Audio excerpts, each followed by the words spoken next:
চলতি মাসেই পশ্চিমবঙ্গে ভোটার ভেরিফিকেশন বা এসআইআর এর বিজ্ঞপ্তি প্রকাশিত হয়ে যেতে পারে। কবে থেকে পশ্চিমবঙ্গে এই ভোটার ভেরিফিকেশন বা স্পেশাল ইন্টেনসিভ রিভিশন হতে চলেছে। তাছাড়া এই এসআইআর এর পাশাপাশি বিধানসভা নির্বাচনও বা পশ্চিমবঙ্গে কবে থেকে হতে পারে সেই সমস্ত আপডেট এই ভিডিওতে আপনাদেরকে জানাবো। তাছাড়া জানিয়ে দিই, এই এসআইআর হলে কিছু মানুষের সুবিধা হবে, আবার কিছু মানুষের অসুবিধা হতে পারে।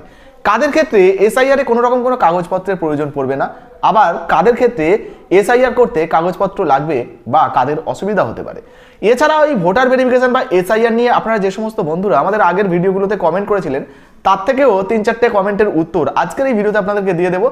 আপনার যদি কোনো রকম কোনো প্রশ্ন বা জিজ্ঞাসাবাদ দেখে থাকে তাড়াতাড়ি কমেন্ট সেকশনে কমেন্ট করে দিন, আপনার প্রশ্নের উত্তর শীঘ্রই আসতে চলেছে। হ্যাঁ, আরেকটা বিষয় আপনাদেরকে জানিয়ে দিই, যদি ইনস্ট্যান্ট রিপ্লাই পেতে চান আমাদের যে ফেসবুক পেজ রয়েছে OIC-SDR নিউজ, তাড়াতাড়ি ফলো করে এখানে মেসেজ করে দিন, এখান থেকে কিন্তু আমরা তাড়াতাড়ি রিপ্লাই দিই।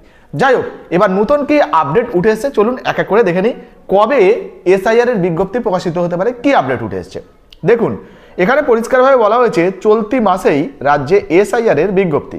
তো বুঝতেই পাচ্ছেন এই মাসেই অর্থাৎ চলতি মাসেই কিন্তু এই যে এসআইআর বা স্পেশাল ইন্টেনসিভ রিভিশন হবে এর বিজ্ঞপ্তি প্রকাশিত হতে পারে।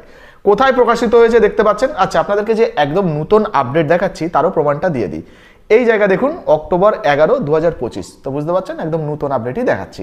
কি বলা হয়েছে দেখুন, বলা হয়েছে চলতি মাসেই জারি হতে চলেছে ভোটার তালিকা স্পেশাল ইন্টেনসিভ রিভিশন বা এসআইআর এর বিজ্ঞপ্তি। তো বুঝতে পারছেন এই মাসেই কিন্তু এই যে এসআইআরটা হবে এই এসআইআর এর বিজ্ঞপ্তি চালু হয়ে যেতে পারে। আর আমরা কিন্তু তারপরে জানতে পারবো যে কবে থেকে পশ্চিমবঙ্গে এই এসআইআর হবে। আচ্ছা, আরেকটা বিষয় আমরা এখানে দেখবো যে কি কি আপডেট উঠে এসছে। আচ্ছা, এরপরে কি কি আপডেট উঠে এসছে আমরা এক এক করে দেখবো। দেখুন, বলা হয়েছে দিল্লি থেকে রাজ্য সফরে আসা কমিশনের প্রতিনিধি দলের তরফে এমনই ইঙ্গিত মিলেছে। সেক্ষেত্রে কালী পূজা ও দীপাবলি মেটার পরই বিজ্ঞপ্তি জারি হওয়ার সম্ভাবনা প্রবল বলেই জানা যাচ্ছে। তো বুঝতে পারছেন পশ্চিমবঙ্গে যে দীপাবলি কালী পূজার অনুষ্ঠান রয়েছে, তো দীপাবলি কালী পূজাটা হয়ে গেলেই তারপরে কিন্তু বিজ্ঞপ্তি জারি হয়ে যেতে পারে। বিজ্ঞপ্তি জারি হলে আপনারা চিন্তা করবেন না, আমরা কিন্তু পুরো আপনাদেরকে ইনফরমেশন দিয়ে দেবো, আপনাদেরকে দেখিয়েও দেবো।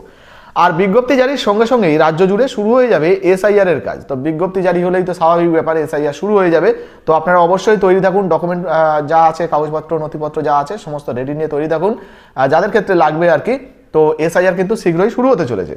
কি বলা হয়েছে, বুধবারের পর বৃহস্পতিবার পূর্ব মেদিনীপুরের কোলাঘাটের বলাকা মঞ্চে পূর্ব মেদিনীপুর, ঝাড়গ্রাম এবং বাঁকুড়া জেলার প্রশাসনের সঙ্গে বৈঠক সারেন ডেপুটি নির্বাচন কমিশনার জ্ঞানেশ ভারতী। বৈঠক শুরুর আগে সকাল 11:15 নাগাদ জ্ঞানেশ ভারতী কোলাঘাটে বলাকা মঞ্চে ঢোকার সময় গাড়ি ঘুরিয়ে বিক্ষোভ দেখায় পশ্চিমবঙ্গ সনাতন ব্রাহ্মণ ট্রাস্ট। তবে তাতে কর্মসূচিতে কোনো প্রভাব পড়েনি। বৈঠকে ছিলেন রাজ্যের মুখ্য নির্বাচনী আধিকারিক মনোজ আগরওয়াল সহ দপ্তরের অন্যান্য আধিকারিকরা। 7 দিনের মধ্যে এসআইআর সংক্রান্ত যাবতীয় প্রস্তুতি সেরে ফেলতে বুধবারই জেলাগুলিকে নির্দেশ দিয়েছিল কমিশনের প্রতিনিধি দল। এদিন তাদের তরফ থেকে বার্তা এসেছে, তাতে স্পষ্ট প্রস্তুতি শেষে দিন কয়েক পর অর্থাৎ উৎসব মিটলেই এসআইআর সংক্রান্ত বিজ্ঞপ্তি জারি হয়ে যাবে। যেটা আগেই আপনাদেরকে জানাচ্ছিলাম, কালী পুজো তারপর দীপাবলি এগুলো মিটে গেলেই মোটামুটি এই বিজ্ঞপ্তিটা জারি হয়ে যাবে, তখনই কিন্তু ফাইনাল যে ডেটটা সেটা জানা যাবে।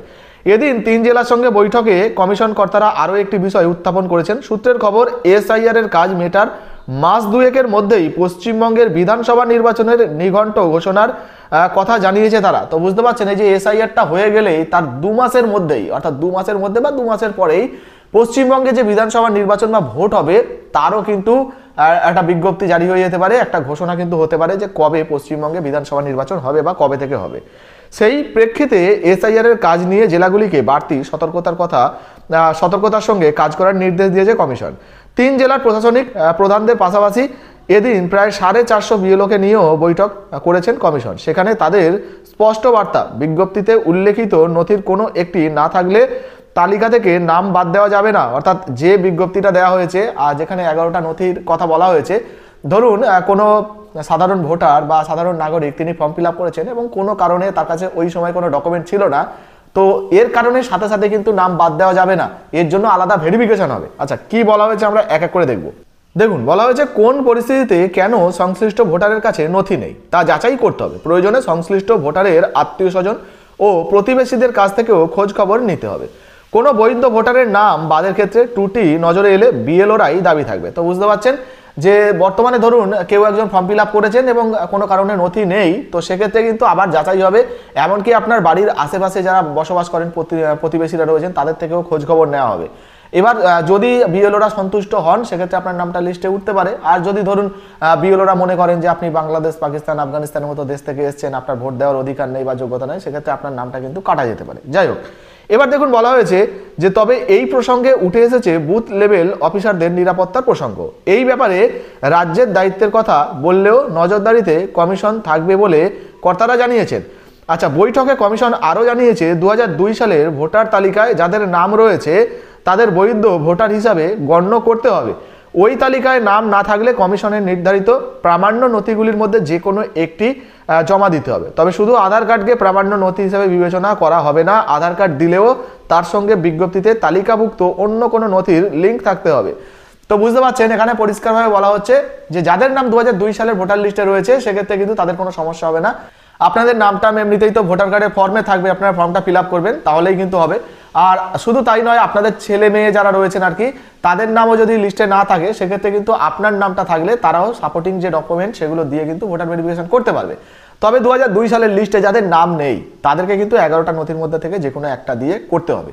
আর কেউ যদি মনে করেন যে আধার কার্ড দিয়ে করব, আগেই আপনাদেরকে জানিয়ে দিই সুপ্রিম কোর্টে এই নিয়ে একটা শুনানি হয়েছিল, তবে আবারও এখনো ফাইনাল কিন্তু কোনো শুনানি হয়নি বা এখন ফাইনাল চূড়ান্ত সিদ্ধান্ত আসেনি যে আধার কার্ড দিয়েই করা যাবে কিনা। তবে এখানে যেটা বলা হচ্ছে দেখতে পাচ্ছেন যে শুধু আধার কার্ড দিয়ে করা যাবে না, আধার কার্ড দিলে এই যে 11টা নথির কথা বলা হয়েছে ওই 11টা নথির সঙ্গে কোনো একটা নথির সঙ্গে আপনার আধার কার্ডের লিঙ্ক রয়েছে বা সংযোগ রয়েছে বা প্রমাণ করা যায় আর কি যে আপনি ভোট দেওয়ার যোগ্য ব্যক্তি। তো সেগুলো যদি প্রমাণ হয় তবেই কিন্তু আপনি আধার কার্ড দিয়ে এটা করতে পারবেন বা তবেই কিন্তু আপনার আধার কার্ডটা গ্রহণযোগ্য হবে, না হলে কিন্তু গ্রহণযোগ্য হবে না।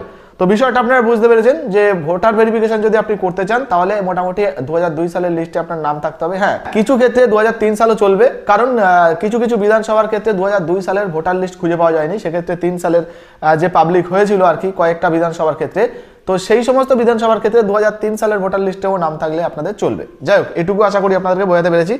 এবার যে সমস্ত বন্ধুরা এই ভোটার ভেরিফিকেশন নিয়ে কমেন্ট করছিলেন আর কি, আমাদের থেকে জানতে চাইছিলেন তাদের উত্তর, তো চলুন এক এক করে কিছু প্রশ্নের উত্তর দিয়ে দিই। আপনার যদি কোনো প্রশ্ন থাকে তাড়াতাড়ি কমেন্ট সেকশনে কমেন্ট করে দিন। দেখুন, একজন বন্ধু উনি কমেন্ট করেছেন যে 2002-তে নাম আছে কিন্তু ইপিক নাম্বার নেই, কোনো প্রবলেম হবে না তো?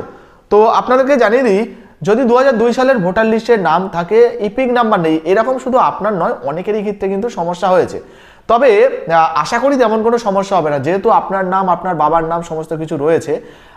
আপনি এমন যে কোনো ডকুমেন্ট জমা করবেন যে ডকুমেন্টে আপনার নাম আপনার বাবার নাম একইভাবে উল্লেখ থাকবে বা আপনার ঠিকানাটা উল্লেখ থাকবে, তাহলে কিন্তু খুব সহজেই আপনি জানেন 2002 সালের ভোটার লিস্ট যখন ডাউনলোড করবেন ওখানে কিন্তু পুরো নাম ঠিকানাও উপরে লেখা থাকে, তাহলে তার সঙ্গে যদি ম্যাচিং করে সমস্ত কিছু প্রমাণ হয়ে যায় তাহলে কিন্তু আপনার সমস্যা হবে না। শুধু তাই নয়, আপনার কাছে যদি পুরনো ভোটার কার্ড থাকে সেটা তো ভালোই হলো, আর যদি পুরনো ভোটার কার্ডটা নাও থাকে, নতুন ভোটার কার্ডটা থাকে, দেখবেন নতুন ভোটার কার্ডের পিছন দিকে পুরনো ওই ভোটার কার্ডের নাম্বারটা আছে কিনা, যদি থাকে সেক্ষেত্রে অসুবিধা হবে।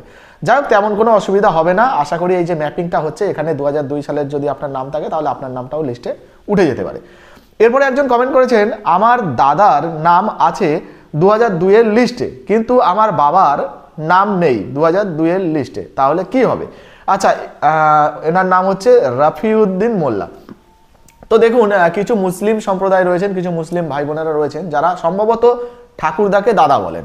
তো যদি আপনি আপনার ঠাকুরদার কথা বলেন সেক্ষেত্রে আপনার ঠাকুরদার নাম যদি 2002 সালের ভোটার লিস্টে থাকে এবং আপনার বাবার নাম নেই, সেক্ষেত্রেও কিন্তু কোনো সমস্যা হবে না। যেমনটা আগেই বলছিলাম, আপনার ঠাকুরদার নাম আছে, আপনার বাবার নাম সহজে উঠে যাবে। আপনার দেখুন, বিষয়টা একটু বুঝিয়ে বলার চেষ্টা করি। ধরুন আপনার ঠাকুরদা ভারতীয় এবং তার ভোট দেওয়ার অধিকার আছে, তাহলে জন্মসূত্রে আপনার বাবারও অধিকার থাকবে, আপনার বাবাও ভারতীয়। আর আপনার বাবা যদি জন্মসূত্রে, আপনার ঠাকুরদার জন্মসূত্রে আপনার বাবা যদি এই অধিকার পায়, তাহলে আপনার বাবার থেকে যখন আপনার জন্ম হচ্ছে তাহলে আপনিও কিন্তু অধিকারটা পাবেন।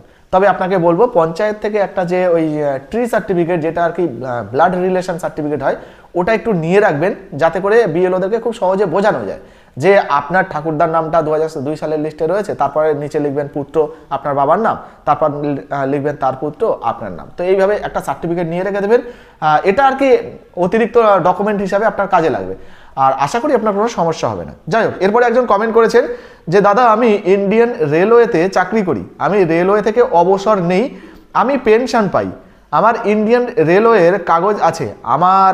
আচ্ছা, এই কাগজ থাকলে হবে, জানাবেন দাদা। হ্যাঁ, যদি আপনার কাছে এই সমস্ত কাগজ থাকে, বিশেষ করে এই যে আপনি বলছেন আপনি পেনশন পান, অর্থাৎ আপনার পেনশন পেমেন্ট অর্ডার কার্ড আছে, তো বা এই নির্দেশ আছে, এটা থাকলেও কিন্তু আপনি ভোটার ভেরিফিকেশন করতে পারবেন, আপনার নাম উঠে যাবে, কোনো সমস্যা আশা করি হবে না। আচ্ছা, এরপরে একজন কমেন্ট করেছেন 2001-এর সময় মুম্বাইয়ে কাজ করতাম, ওই জন্য ভোটার হইনি, আর ওই জন্য 2002-এর ভোটার লিস্টে আমার নাম নেই, কিন্তু আমার বাবা মায়ের নাম আছে 2002 সালের ভোটার লিস্টে, আমার কোনো অসুবিধা হবে না তো? না, আপনার কোনো অসুবিধা হবে না, আপনার বাবা মায়ের নাম থাকলেও কিন্তু আপনার নামটা সহজে উঠে যাবে। এরপরে একজন কমেন্ট করছেন, আমি এক বিধানসভা থেকে অন্য বিধানসভাতে ট্রান্সফার এসেছি, তাতে কোনো অসুবিধা হবে? না না, আপনি যদি ট্রান্সফার করে নেন, ধরুন নতুন যে বিধানসভায় এসছেন সেই বিধানসভায় আপনি ভোটার কার্ড তৈরি করে ফেলেছেন বা আপনার কার্ডটাকে ট্রান্সফার করে নিয়েছেন, তো সেক্ষেত্রেও কিন্তু আপনার কোনো সমস্যা হবে না। আরেকটা বিষয়, অনেকের কিন্তু মনে প্রশ্ন রয়েছে যে আমরা এক জায়গায় ঠিকানায় থাকতাম, এখন অন্য জায়গায় থাকি, আগে আমার এই জায়গায় ভোটার লিস্টে 2002 সালের নাম ছিল বা অন্য বিধানসভা অন্য জেলায়, এখন আবার অন্য জেলায় আছে, সেক্ষেত্রে কোনো সমস্যা হবে কিনা? তো আপনাদেরকে জানিয়ে দিই, শুধু জেলা নয়, আপনার যদি ভারতবর্ষের অন্য কোনো রাজ্যেও নাম থাকে 2002 সালের বা 2003 সালের ভোটার লিস্টে, সেগুলো দেখিয়েও কিন্তু আপনি ভোটার ভেরিফিকেশন করতে পারবেন। এই নিয়ে একটা ভিডিও বানিয়েছিলাম, আপনারা চাইলে কিন্তু দেখে নিতে পারেন। তো বুঝতেই পারছেন, বর্তমানে যদি আপনি অন্য বিধানসভায় থাকেন, এখন অন্য বিধানসভায় এসছেন বা অন্য জায়গায় এসছেন, বা এক জেলায় ছিলেন অন্য জেলায় গেছেন, এক রাজ্যে ছিলেন পশ্চিমবঙ্গে এসছেন, তাহলেও কিন্তু চিন্তা করবেন না, কোনো সমস্যা হবে না। যেহেতু নির্বাচন কমিশন করছে, তো সারা ভারতবর্ষ জুড়ে কিন্তু ভেরিফিকেশন হবে, বুঝতে পেরেছেন? তো আশা করি আপনার কোনো সমস্যা হবে না। আপনাদের যদি কোনো রকম কোনো প্রশ্ন জিজ্ঞাসাবাদ থেকে থাকে, তাড়াতাড়ি কমেন্ট সেকশনে কমেন্ট করুন। আর ইনস্ট্যান্ট সঙ্গে সঙ্গে যদি রিপ্লাই পেতে চান, আমাদের যে ফেসবুক পেজটা নতুন রয়েছে OICSDN নিউজ, এখানে তাড়াতাড়ি সার্চ করে পেজটাকে ফলো করে আমাদেরকে মেসেজ করুন। আর হ্যাঁ, শর্ত একটাই, দু একটা ভিডিও কিন্তু আপনাদেরকে শেয়ার করতে হবে। দু একটা ভিডিও শেয়ার করলেই কিন্তু আমরা দেখতে পাবো যে আপনারা আমাদের পেজের দু একটা ভিডিও শেয়ার করেছেন, আর তারপর কিন্তু আমরা রিপ্লাই দিয়ে দেবো। ভিডিও ভালো লাগলে অবশ্যই লাইক দিয়ে শেয়ার করে দেবেন। ফেসবুক থেকে দেখলে ফলো করতে ভুলবেন না। ধন্যবাদ।